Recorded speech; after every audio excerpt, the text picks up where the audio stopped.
This is Renee Cannon, and tonight's episode of At the Church is called Love TKO. There's an idiomatic expression or a common saying that goes, love is worth fighting for. And I believe that.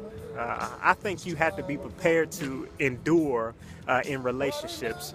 I think you should be ready to go the proverbial 12 rounds for the one you love. But the problem is that just as I think that you have to be ready to fight for love, I think you also have to know when to throw in the towel. Love TKO.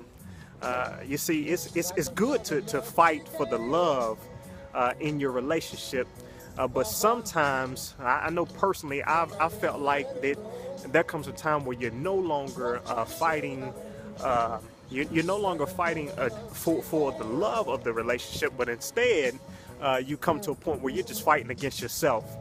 I felt like sometimes God has been telling me that it's time to let go of a certain relationship, but rather than let go, I wanted to fight for love. So I wrestled, I grappled, and I held on. But the consequence of that is I wound up falling deeply in love with somebody I was never even supposed to like. Can you imagine what that felt like when it really came time to break up? Breaking up is hard enough on itself. But if I would have did it when I was supposed to do it, it would have been like a quick hit.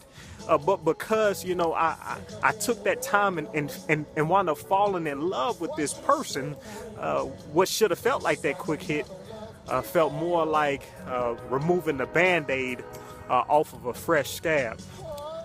Love is worth fighting for.